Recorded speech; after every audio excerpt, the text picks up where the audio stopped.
My name's Alison Bishop and I'm the Urgent and Emergency Care Lead for Hywel Health Board.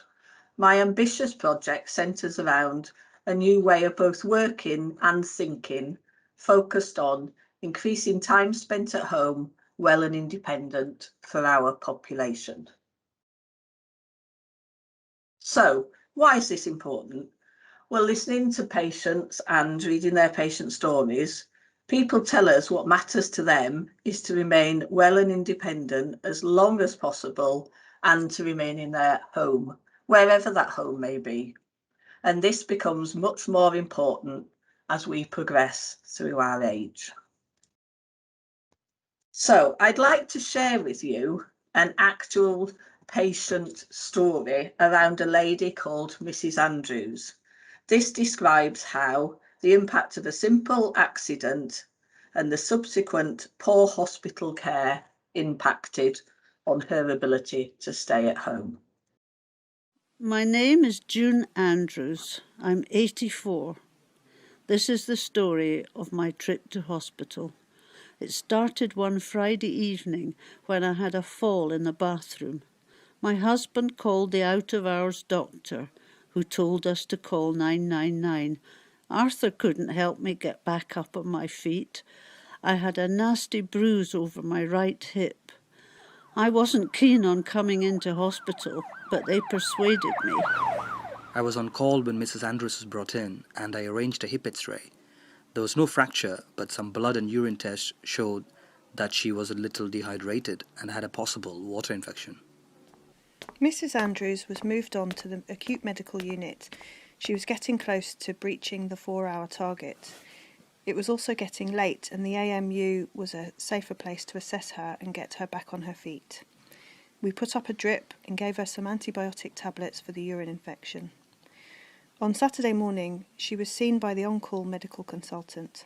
Before we could look at her mobility, the patient flow team insisted we move her to the first available medical bed. She was not reviewed again medically till Monday. There is no routine physiotherapy or occupational therapy over weekends, so we couldn't refer her to the home rehabilitation team before then.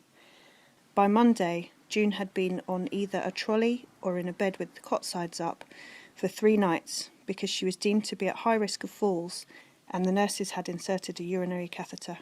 She was seen that Monday morning by the physiotherapist who got her out of bed with the aid of a Zimmer frame. My home ward is in the elderly care unit. We do our best to provide a regular liaison service to other wards, although we wish the doctors there had more knowledge about managing older patients. The ward doctors and occupational therapists made a plan to get some more information about June's usual abilities and past medical history. I'm June's husband. On Monday, I was able to get back into the hospital to see her on the ward. I told the ward doctors and nurses that June had been getting more unsteady recently, had suffered another fall, and that her memory isn't what it used to be. The review team discovered that her blood pressure was dropping very low when she stood up, postural hypertension. It often leads to falls and faints in older people. We stopped a couple of her cardiac medications to try and solve this problem. By Wednesday, she was able to stand with assistance. The physios came to see her, and a plan was made to refer her for ongoing rehabilitation in the local community hospital before going home. But not for the first time. There were no community beds, and by the 10th day of June's admission, the cardiology ward desperately needed beds for acute cardiac patients, and she was moved to a winter escalation ward. After all those moves, Mrs. Andrews had become confused and agitated. She had another fall, sprained her wrist, and now she required 2 nurses to transfer her from bed. June spent increasing time in bed with the cot sides up. By day 12 of her admission, the community hospital phoned back saying that she had no rehab potential and should have a care package instead. She was referred to social services with a target discharge date for Friday, but the package couldn't be put in place till the following Tuesday. She went home with a 3 times a day care package, but with no clear diagnosis for her progressive memory impairment and falls. 7 weeks after her discharge from hospital, June had fallen twice more. Her memory was worsening and Arthur was becoming stressed, concerned and exhausted. June ended up being admitted for respite to a local care home. Mrs. Andrews never got back to her own home after her respite. We should have more care and support for older people like her outside hospital, and those services need to respond much earlier to people's needs. But the way we treated her in hospital and our difficulty getting her back on her feet and home again didn't help. With so many frail older people coming into hospital, we have to get this stuff right for everyone. I'm sure we can all resonate with various parts of this story.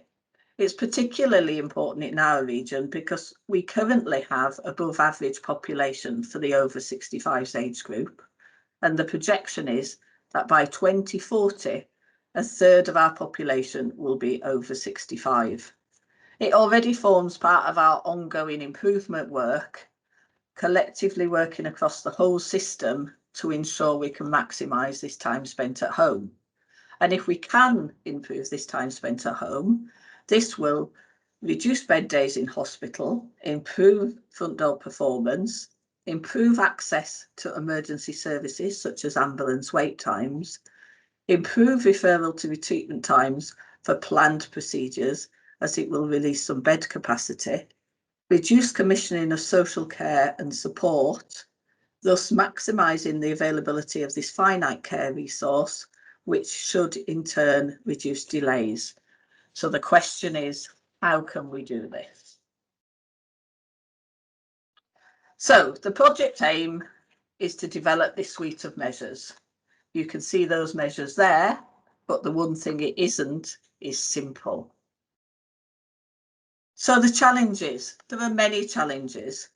We're talking about a complex adaptive system, and to deliver the benefits across this system, all parts of it need to be working optimally. To do this, services need to implement best practice. So we've defined those already as regional standards, and now we need to be able to monitor and measure against those. Hopefully, this will help simplifying the complex. As a whole system across many organisations, there are also different IT systems that don't talk to each other. So part of this project is about how can we stick those systems together with the final goal of automisation. And probably the most difficult aspect of this is the cultural change. Organisationally, we structure our services in silos, and this new way of working is centred on the patients, and those particular elderly frail patients don't neatly fit into any of our silos. So what have I managed to achieve? And I say this as I because I'm a team of one who relies on my wits and personal relationships to beg, steal and borrow. I find cake and chocolate helps. Other teams' time to work with me on this.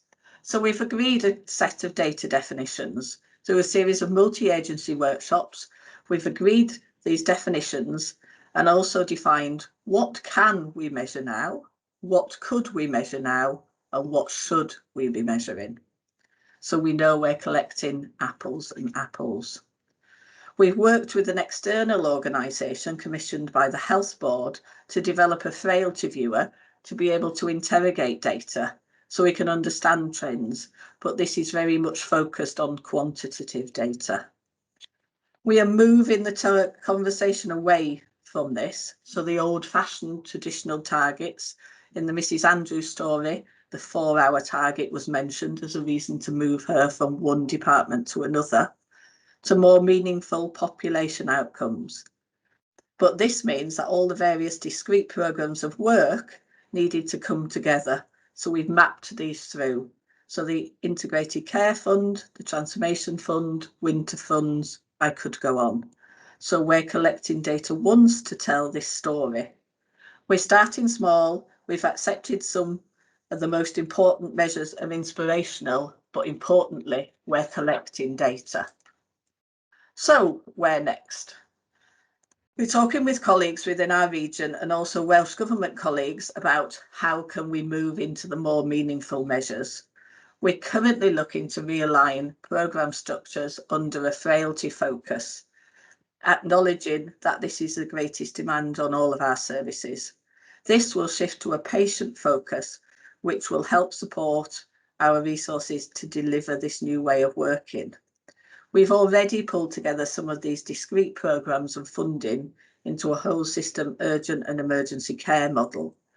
We're presently in discussions with Welsh Government around the funding of this, but the Health Board is committed to this new approach and currently developing a structure to deliver it.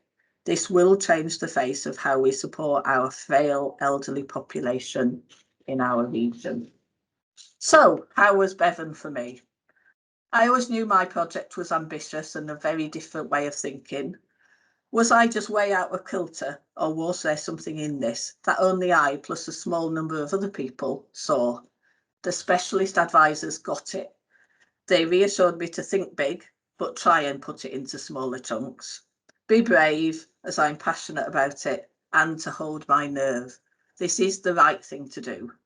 Steve Job has summed it up nicely for me on this slide.